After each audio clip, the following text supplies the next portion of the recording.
Audio Jungle.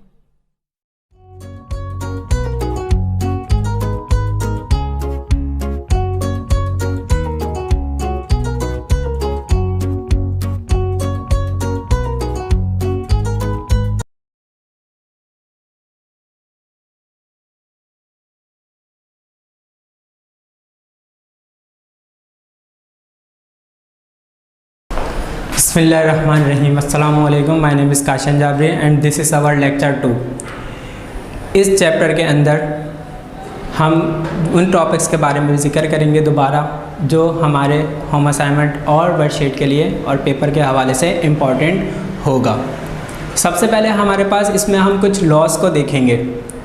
कौन कौन से लॉस को देखेंगे? पहले हम देखेंगे law of conservation of mass. Law of conservation of mass हमारे पास क्या है? Law of conservation of mass है हमारे पास mass is neither created nor destroyed during a chemical reaction. इसको बहुत अच्छे तरीके से समझने के लिए हमें एक एक्सपेरिमेंट का सहारा लेना पड़ेगा। लॉ ऑफ कंजर्वेशन ऑफ मास से मुराद ये भी है कि हमारे पास मास कभी ना बनता है और ना ख़त्म होता है, बल्कि ये एक फॉर्म से दूसरी फॉर्म में चेंज हो सकता है।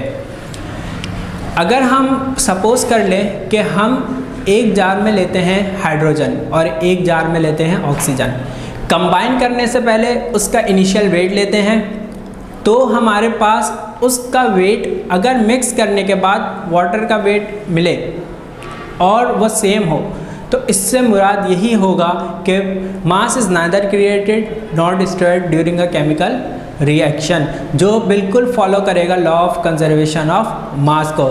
जैसे मैंने प्रीवियस वीडियो में आपको बता चुका हूँ कि लॉ क्या होते हैं। लॉ वो होते हैं जिस पर कोई भी आर्गुमेंट नहीं होता और उसको यूनिवर्सली एक्सेप्टेड होता है। उसके बाद हमारे पास इसको मज़ीद बेहतर साबित करने के लिए और मज़ीद एक्सप्लेन करने के लिए हमें German scientist, German chemist H Landolt ने एक एक्सपेरिमेंट किया था। उन्होंने एक एच ट्यूब ली थी और उस एच ट्यूब में दो लिम्ब थी।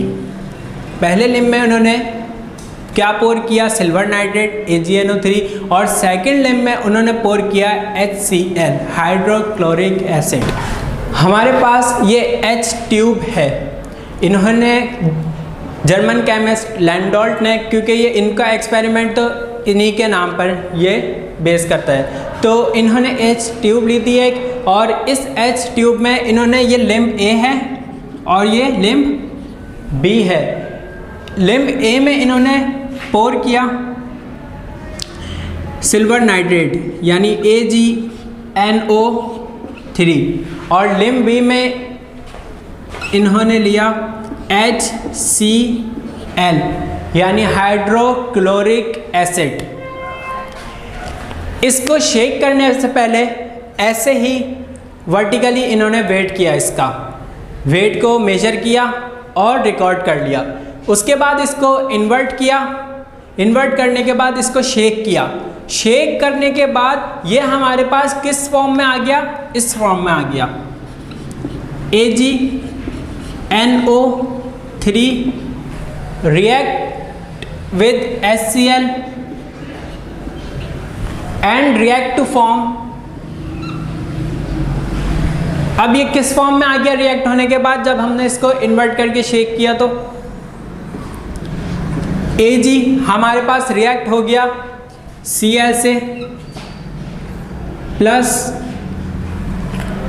H हमारे पास रिएक्ट हो गया NO3 के साथ।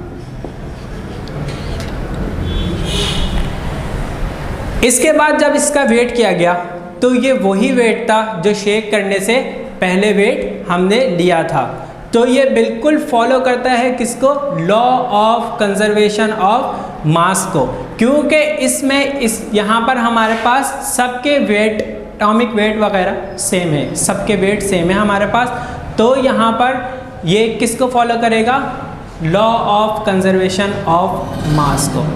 Thank you.